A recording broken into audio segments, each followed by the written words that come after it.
Well, hundreds of state, county, and local police officers are in downtown Savannah right now to make sure everyone has a safe holiday. People who violate city ordinances were supposed to go to a recorder's court in Chippewa Square, but as News 3's Kelly Antonacci tells us, things didn't go according to plan.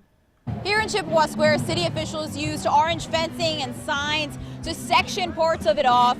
One of the reasons was to protect the vegetation, and the other was to have a pop-up court here, but they decided today that was a bit too ambitious. We want to make sure we have the right atmosphere, we advise people of their rights, and we ensure that they get due process. And that needs to be done in an environment where they realize that they're in a real court setting. And we have to be very careful about those issues. That's why Court Administrator Buddy Clay says it's back to Plan A. City officials promised a pop-up recorder's court would be here to quickly deal with people who violate city ordinances. But when we got to Chippewa Square, it was empty. Now, instead of a judge, dozens of Savannah police officers stood in the square. They protected it from litter bugs who trashed it last year.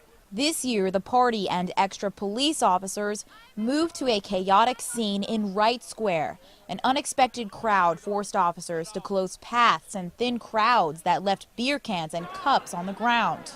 And for the most part, people did listen when police asked them to move.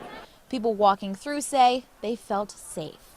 No, it seemed like the crowd was pretty tame, all things considered. I hope to be the Maytag repairman and not have to a whole lot of stuff to address, and that we have a safe environment and it's controlled, and so we don't have to interfere with people's celebration, and people conduct themselves the way that they should. So we'll see.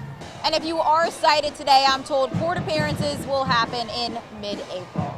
Reporting in Savannah, Kelly Antonacci, WSAV News 3.